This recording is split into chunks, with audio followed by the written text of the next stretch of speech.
I mean, it's all about conversation. Why I wanted to be a filmmaker was, I don't know, I can remember when I was living here and Pi was out, and went to a coffee shop around the corner from the New Art, and there was like a dad talking with his daughter and her friends about what the movie was they had just seen it. And I kind of eavesdropped on them for 40 minutes. And it was kind of a thrill hearing them unpack it. So I think this film was built to have lots of Easter eggs and conversation starters. Well, let's start some conversation. Does anyone have a question? Yes, Dan, here. First of all, thank you. This is a terrific film. Actually, my second time seeing it. All right. Yeah, it's so good. My question is about interpretation, because clearly you intended to have a lot of interpretation. Obviously, it's deep rooted in the allegory that surrounds the film. Interpretation seems to be hard for a director to pull off. You know, I don't think many directors can do it. I think you did it really well. So, I guess the question is that something that you've worked on in your career as a craft, or is it something that kind of came naturally? You mean that there's different takes on it? To have an audience interpret it. I see. Yeah, I think, I don't know, I think it's always, I like mysteries, you know, and I like trying to figure out what's going on. The worst for me is I'm a pretty gullible movie watcher, and I get lost in movies pretty easily, and everyone around me seems to get it before I do, and I hate when someone pokes me and goes, hey, this is what's going to happen, and then it happens and ruins the movie. It's pretty much, that really can't happen in this film.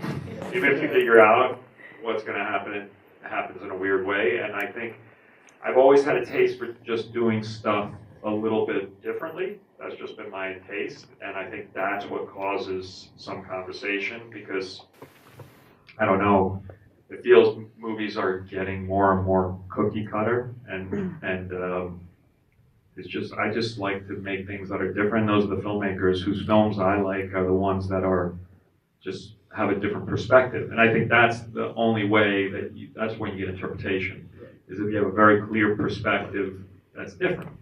And then people will start to try and figure out what that's all about, if there's reason behind it. So when you watch a P.T. Anderson film, there's a reason where the camera is there and why he's shooting in a certain way. And so that, you know, those are the filmmakers that I like to watch.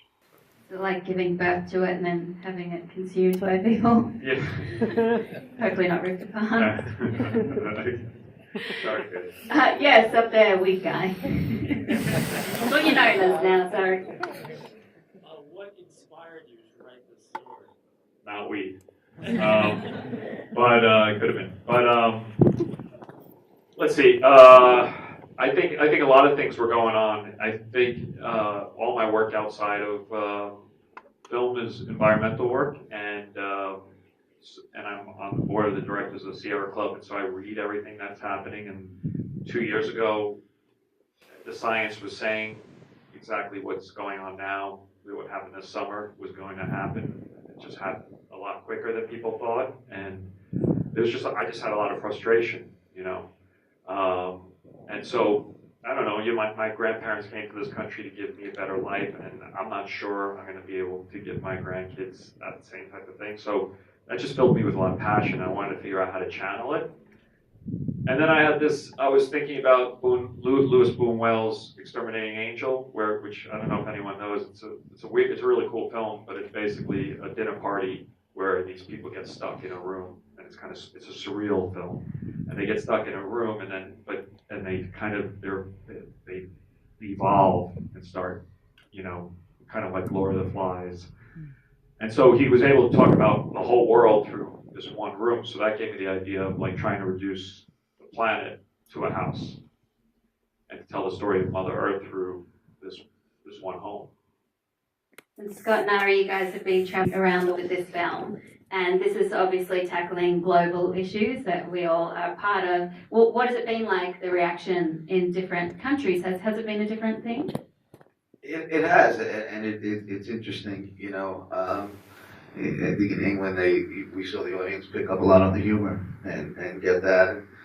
Italy was a little bit more divided and outspoken with each other, so it was really interesting to hear those conversations and see different cultures pick up on different things in the film. Another question, yes, Jackie? Normally you do a little bit more collaborating on the writing, but how do you compare it with this one?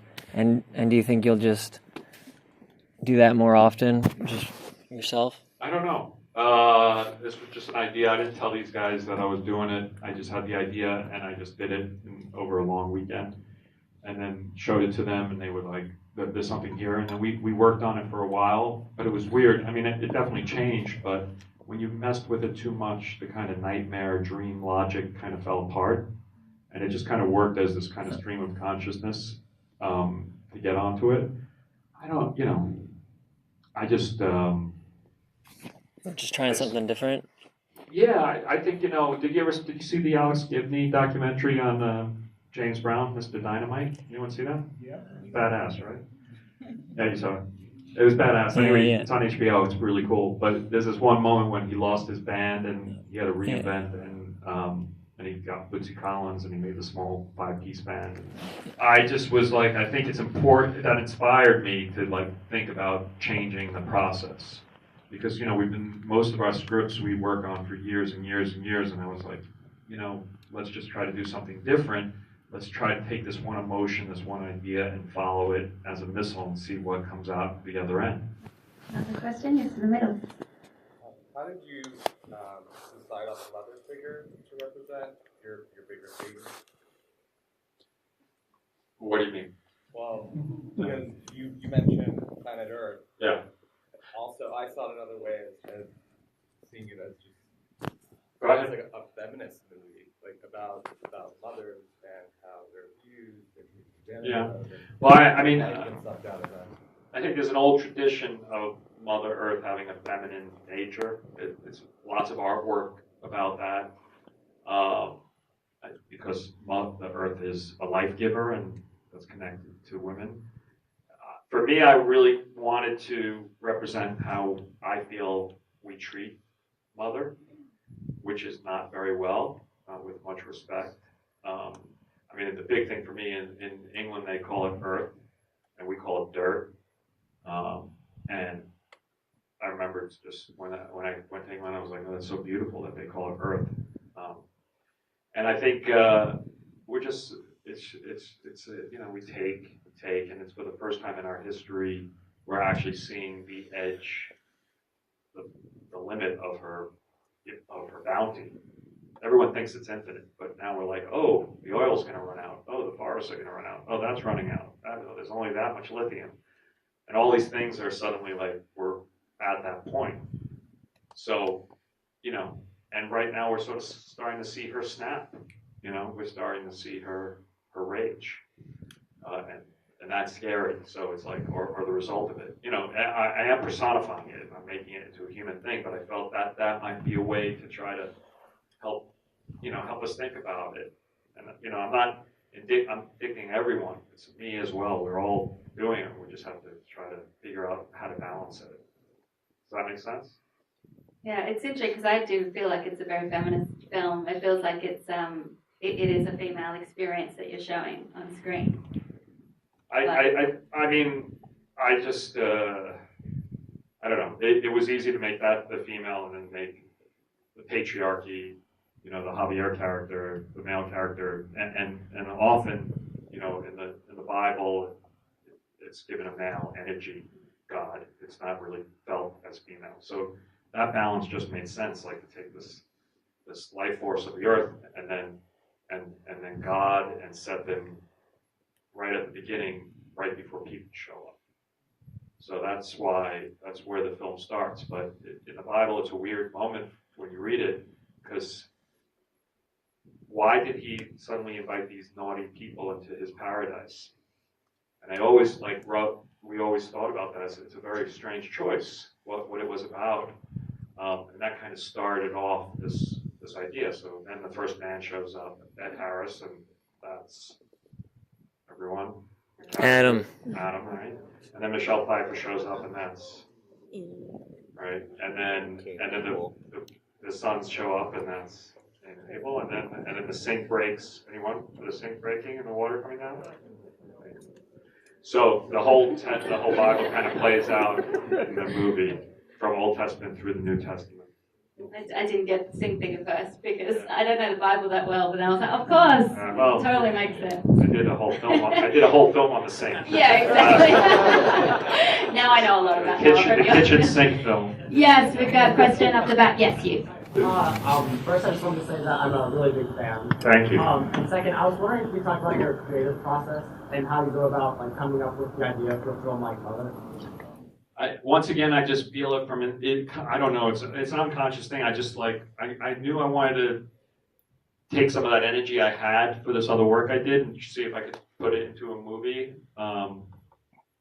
So I think that's what I always tell when I teach and I talk to students. It's like, tell the story only you can tell. Tell the story only you can tell. Because if you chase after trying to tell someone else's story, well, you might turn into a great mainstream filmmaker. But I don't know. That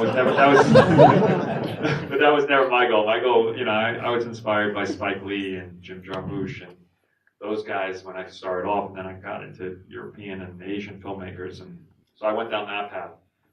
And probably that's where my taste would have always taken me. But so I just tell people to follow the story that's inside them.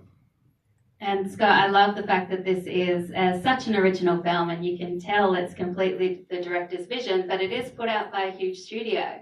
So did you have a lot of support in creating this vision? Well, we had incredible partners in Paramount. It's our second film with them, and but this one here, they believed in it wholeheartedly from the beginning, from the script to the casting to Darren as filmmakers to us as producers and to our whole team, and they really gave us the freedom and gave Darren the latitude to put his vision as he saw it on the screen. That's exciting and really encouraging.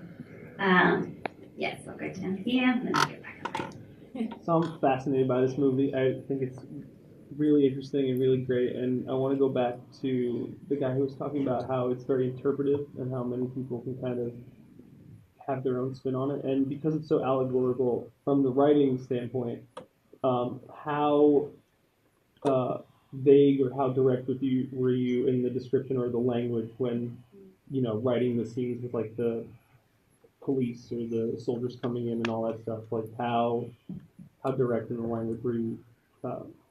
I mean, I just described it as is, right, Ari? You read it back then. Yeah, but much more tersely. I mean, you would say, riot police first in. And then it would turn into how many riot police he's doing, what are they wearing and stuff. And so it was interesting. It was like I think it was that initial burst of energy where I flowed through this like a dream. I think then we did spend a year developing it, and went into all the different details of, it came down. They burst. Then the Army guys come through the windows, and probably then there was 100 conversations about what type of glass, how big the glass can be, because how much can we afford, and the glass that size is too expensive. Oh, we'll put in mullions for it, but then we'll remove them digitally. I mean, on and on. So just every single detail becomes, you start off with something that's one sentence, and you end up spending hundreds of conversations on it. That's what filmmaking is. The screenplay is a blueprint. I guess probably in my past films, the script was always a lot more polished and a lot more sculpted and a lot more worked over and over and over again. That's how we did it. So that there was probably less of this improvisation or figuring out stuff as we went along. I mean, the post on this film was 53 weeks. And there's more effect shots in this film than there is in Noah. 1,200 shots in this film. But they're all like very small little things of manipulating small things. And that was just about trying to get it to perfectly, to get the camera in the right place at the right time and all these different types of things that you can do now with digital technology. So it was a different way of trying to make a film. I just wanted to see if it was doable and what the impact would be. All right, this is the last question up here. Yes, you. And then. Movie is very cognizant of Rosemary's Baby. What parallels, if any, were you trying to draw between Jennifer Lawrence and I don't don't think any. I think, I mean, I'm a big fan of it, but I really, this really belongs more to Buñuel and maybe the Giving Tree than to Polanski. But I like, one of the designs came out like that, and I was like, we can't do that. That looks like Rosemary's Baby. And the studio was like, it's kind of cool, and you know. And look, I wanted the one with them holding a heart, but the MPAA would not approve it. You know, the James Jean poster that's online. That's the one that I worked on, and then one of Javier. But you know, it's just too bloody. So, I mean, they're using it in Mexico, so that's kind of cool. Well, the film is bloody brilliant. Thank you very much. Thank you guys for guys. coming out so late.